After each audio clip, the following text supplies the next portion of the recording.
चाहिँ घाटा हुँदो रहेछ भने रुने ठाउँ नहुँदो रहेछ, भन्ने ठाउँ नहुँदो रहेछ। अब म यहाँ सबै यहाँ दिदीबहिनीहरू हुन्छ, मेरो सबै एकदमै मलाई धेरै माया गर्ने छिमेकीहरू हुनुहुन्छ है, उहाँलाई सोद्धा हुन्छ। म 4 वर्षसम्म रहिरहँदाखेरि मलाई के लाग्छ नि, हिजो भर्खर आएको लाग्छ मलाई। उहाँहरू सबैजना आएर यही घरमा पूजा गरेर म चाहिँ भित्र छिरेको यो घरमा, मलाई हिजो जस्तो लाग्छ। र म अब यो घर चाहिँ मैले एउटा दुर्भाग्य जुन दिन घटना भयो, अब आज म आछु होइन, मैले जोडेका एउटा चिजहरू मेरो आँखा अगाडि छ, म भित्र छिर्न सकिरहेको छैन, मलाई भित्र हेर्न मन लागिरहेको छैन। मैले के भने मेरो दिदीहरू आउनु भएको थियो सफा गर्नलाई, म बाहिरै थिएँ, अब यहाँ त बस्न सकिने स्थिति थिएन। त्यो घरमा के छ सबै कुरा सुरुमा सफा गर्नु, एउटा बोरामा सबै तपाईँले पोको पारेर राख्नु, त्यसपछि म आउँछु भन्नु, किनभने मलाई हेर्न सक्ने स्थिति थियो।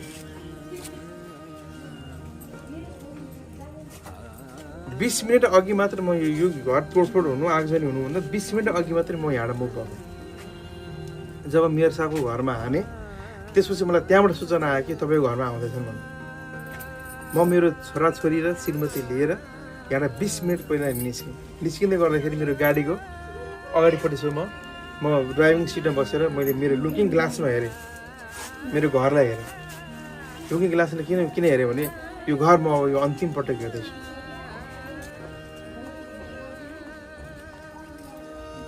यो मैले सपनाको घर, आज पनि मैले 11 वर्ष अझै मैले यो ब्याङ्कको लोन तिर्नुपर्छ। यो घर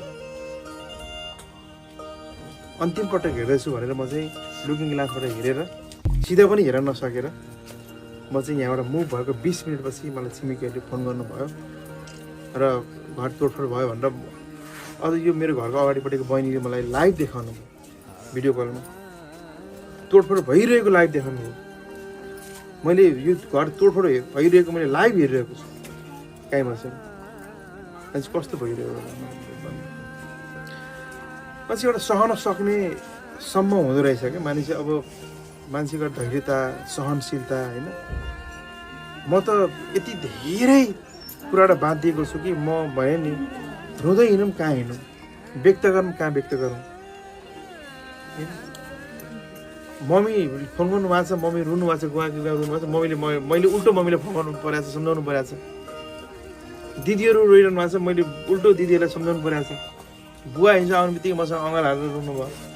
मैले भने बुवा तपाईँ सन्तोष देउजाको बुवा हो नि,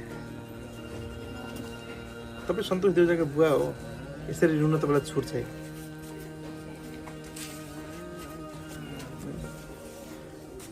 खैर अब मैले यो घटना कसरी भयो म आफै पनि तपाईँ अचम्मित छु। अब उहाँहरू हुनुहुन्छ, मलाई कतिपय त्यहाँ कमेन्टहरूमा छिमेकीहरूले यो छिमेकीहरूले गर्दाखेरि चाहिँ तपाईँको चाहिँ घर तोड्नु होइन, छिमेकी हो। मलाई मेरो छिमेकीले कति प्रेम गर्नुहुन्छ मलाई थाहा छ।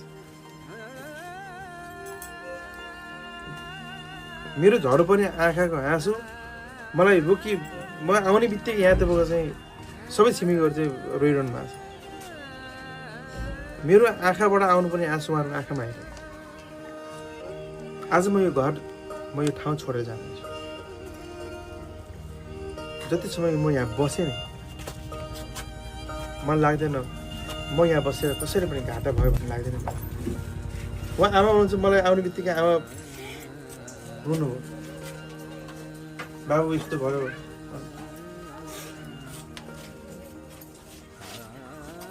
अब अघि हामीले तपाईँको छिमेकीहरूसँग कुरा गऱ्यौँ होइन, अब तपाईँ यहाँ आएदेखि चाहिँ सबैका लागि चाहिँ राम्रै भएको छ भन्ने कुरा पनि गर्नुभएको थियो तपाईँको पहल कदमीमा यहाँका। मैले भन्दा पनि उहाँहरूले नै होइन, उहाँहरूले भन्नुभयो। तर यो घर के हो भने नि, यो घर के हो भने नि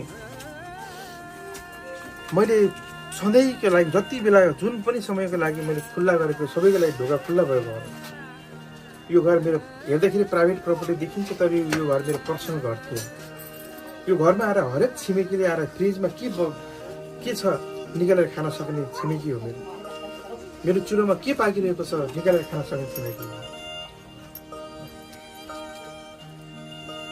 किनकि यो घर सबैको लागि खुल्ला भएको हो। र म म धेरै ठाउँमा बसेँ यो ठाउँमा जस्तो यो ठाउँमा जस्तो मिलेर बसेको समाज म आइसके पछाडि मैले भने नि म आइसके पछाडि एउटा घरले अर्को घरलाई चिन्ने वातावरण थिएन म आइसके पछाडि यहाँ प्रत्येक घरले प्रत्येक घरमा जाने र प्रत्येक घरलाई चिन्ने वातावरण भयो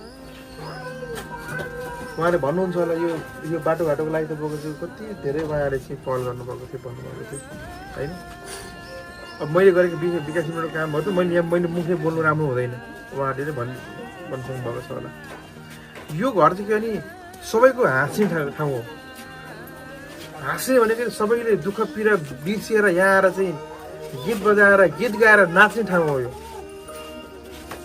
हाँस्ने नाच्ने मात्रै होइन यो घर के भने कसैको घरमा केही पीडा भयो भने यहाँ आएर तपाईँले रुने ठाउँ पनि यो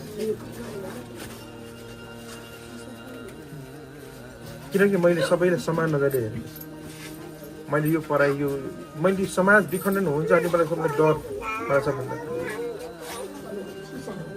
त्यसरी मिलेर बसेको परिवार अब यो छिमेकमा तपाईँको चाहिँ अब कहाँबाट आएर अराजकसम्म यो गरेको छ तर एउटा कुरो यो त भयो भावनाको कुरा भयो यो चाहिँ के हो अरे नि यो चाहिँ मेरो मात्रै कुरा भयो मेरो परिवार छिमेकसँग सम्बन्धित पनि कुरा भयो अब मेरो प्रोफेसनल पनि कुरा गर्छु के हो चाहिँ परिवार छिमेक साथीभाइ इष्टमित्रमा लाई लिएर अलिक भावुक भइदो रहेछ अलिक तपाईँको पीडा महसुस हुँदो रहेछ मेरो पाटो फेरि अर्को प्रोफेसनको पाटो पनि छ तर म के भन्छु भने नि